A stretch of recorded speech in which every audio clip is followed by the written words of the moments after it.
by Chris Melore. CBSNewYork.com. It's been a busy couple of months for Brodie Van Wagenen. The former agent at CAA Sports went on the offensive in July 2018, demanding Jacob deGrom be traded by the free-falling Mets or get a massive contract extension. Fast forward 3 months, Van Wagenen became the general manager of those same New York Mets and laid out a bold agenda to turn the franchise around overnight. The rookie GM has been wheeling and dealing all offseason, bringing in stars like Robinson Cano, Edwin Diaz, and Wilson Ramos.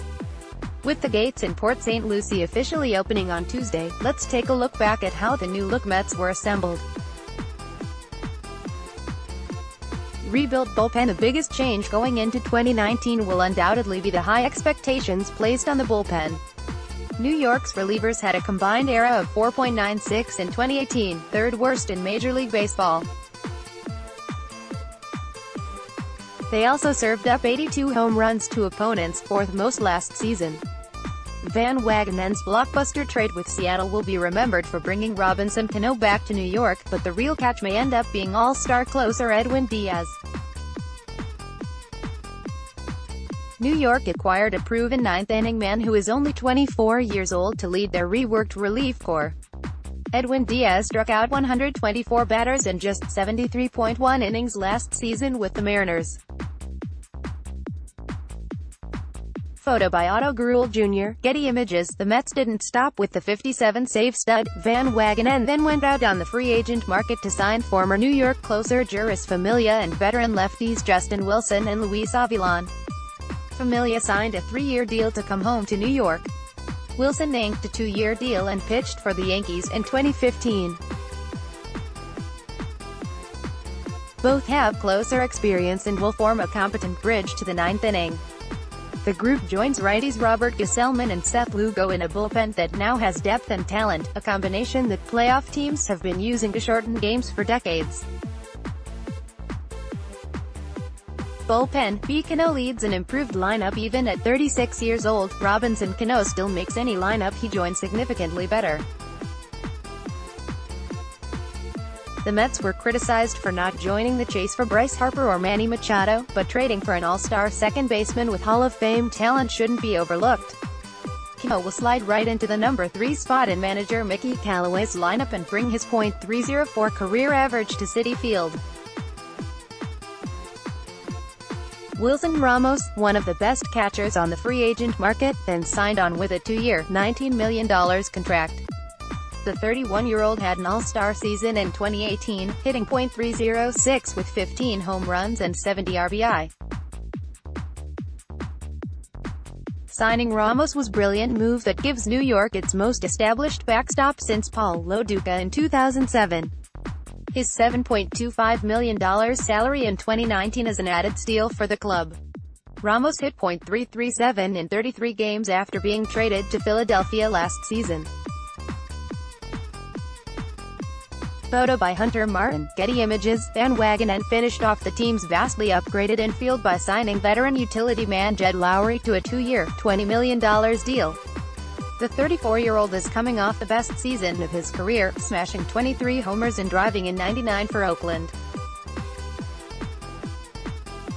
Lowry has seen plenty of action at second, third, and shortstop in his 11 big league seasons.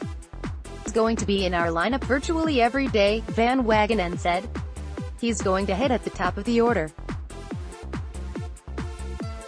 His switch-hitting ability, hitting in front of Cano and after Brandon Nimmo, potentially, as we start to configure the lineup, I think is something that is really attractive. Even without slugger Yoenis Cespedes for a large chunk of the upcoming season, Callaway will be able to pencil in a very formidable lineup each night. If Michael Conforto and Brandon Nimmo continue to improve, the Mets could end up with one of the better lineups in the National League this year.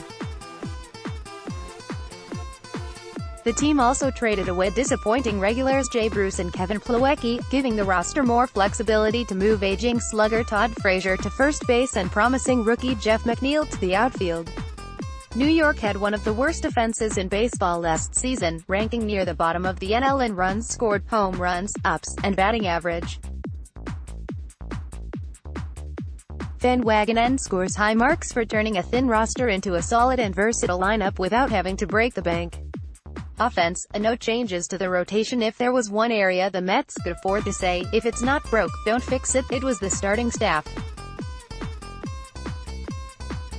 NL Cy Young Award winner Jacob deGrom leads a rotation featuring Noah Syndergaard, Zach Wheeler, Steven Matz, and Jason Vargas heading into 2019. Although their talent is among the league's best, constant injuries and a lack of reliable depth in the minors should have compelled New York's front office to bring in another starter. Vargas' disastrous first season in Flushing, a putrid 5.77 ERA in just 92 innings, and Corey Oswalt's rough Major League debut, 5.85 ERA in 17 games, makes passing on a better fifth starter option a big mistake. The front office earned some points back by not trading Syndergaard or Wheeler this winter. They also should be commended for giving deGrom the biggest raise in arbitration history. What should the Mets do next? Sign Dallas Keuchel and dominate the NL East. What could the Mets realistically do next? Sign reliable lefty Gio Gonzalez as insurance for the injury-plagued Mets and Syndergaard. The Wilpons are also not helping matters by dragging out extension talks with their ace, deGrom. The 30-year-old has already hinted he might try to cut down his workload if he doesn't receive a long-term contract. That's not good when you consider deGrom's the only Mets starter to make over 30 starts the last 2 seasons. Van Wagenen didn't have much to improve here, but doing nothing wasn't the right move either. History has proven that it's not if a Mets starter will get injured, it's when. With so many starters still unsigned, this is a missed opportunity to add depth. Starting rotation. Off-season summary. Mets fans weren't expecting Bryce Harper or Manny Machado under their Christmas trees this winter, but they shouldn't be disappointed with what their rookie GM delivered either.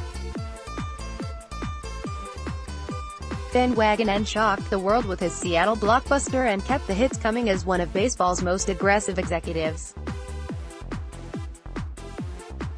The Mets took advantage of a disturbingly quiet market to greatly improve their infield and bullpen. They should have tried to get a starter at a discount too. New York Mets GM Brodie Van Wagenen, left, officially welcomes Robinson Cano and Edwin Diaz to the team. Credit, CBS2, the three-headed pitching monster of deGrom, Syndergaard, and Wheeler is still intact, but there's no depth in the minor leagues in case of injury. New York is putting a lot of faith in Steven Matz to stay healthy and the 36-year-old Vargas to rebound in 2019. Not the safest bets to make. With both deGrom and Cespedes due to hit free agency after 2020, the Mets are clearly in win-now mode. None of their free agent signings have exceeded 3 years this winter. Luckily for Mets fans, their new GM has found a quality major leaguer to fill nearly every serious need on the roster. With or without Cespedes in 2019, a healthy Mets team will be a legitimate playoff contender. Overall off-season, B.